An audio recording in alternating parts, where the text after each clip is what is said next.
We have a track that addresses mental health issues, and that would be dealing with things like mood disorders, anxiety disorders, phobias, relationship problems, personality disorders, so on and so forth.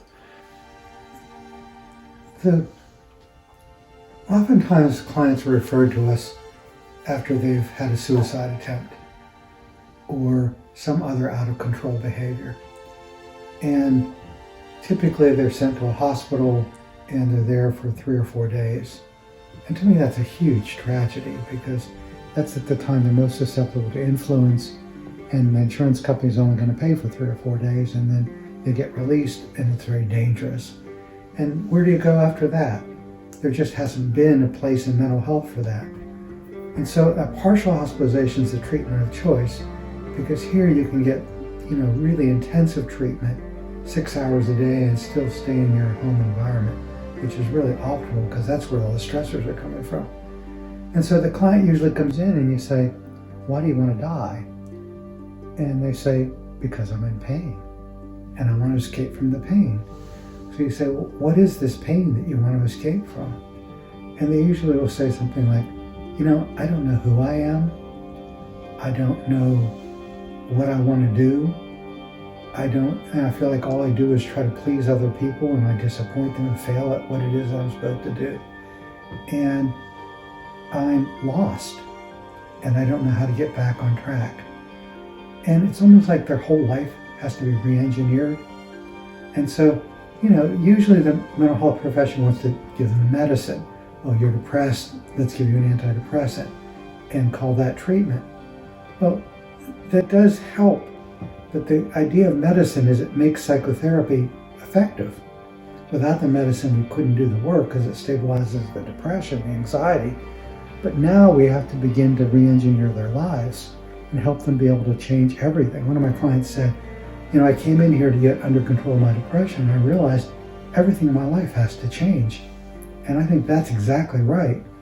So whether it be in treatment, beginning to look at what happened in the past that has made them make the choices they have, which have oftentimes been destructive, and help them be able to heal from the trauma of the past, or whether it's looking at the present and the relationships they've chosen, the occupation they've chosen that isn't working for them, or moving into the future, which is life coaching and helping them plan a way to execute. They've been hoarding, their house is a mess, they're not taking care of themselves, whatever is necessary to get their life in order.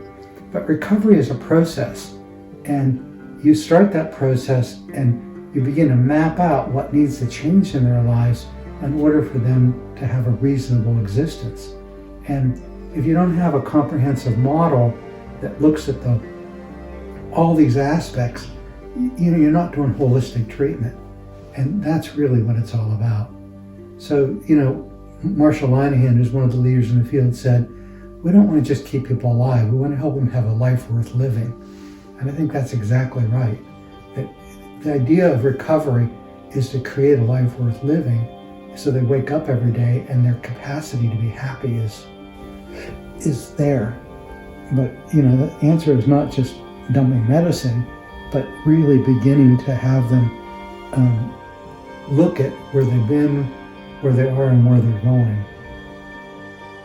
Well, at Harmony Place, the mental health track starts with the idea that a person comes in with symptoms. But the symptoms are not the problem. The symptoms oftentimes are the solution, meaning that they've chosen these symptoms as a way of waving a red flag saying, I need help. But most of the people who come in here, they don't really know what their problem is. They feel depressed, they feel anxious, they're out of control, they're compulsion, they have an addiction, they're drinking a fifth of whiskey a day, but they don't, and you say, what is the problem that's making you drink? They don't know. And so the key aspect with mental health is to identify what is the problem. And sometimes you have to see them, you have to see their parents, you have to see their wife, their husband, even their kids, the whole family unit, in order to be able to get a big picture of where this problem started, how it manifests itself, and what has to change. That's the assessment part of it. And in the mental health track, what we're trying to be able to do is first control the symptoms and then help them restructure their lives.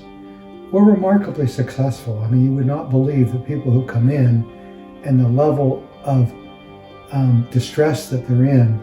And then after a relatively short period of time, they're able to get kind of on track. And once they get on track, the next 6 months, their lives really get in order. It's just breathtaking sometimes to see what's possible.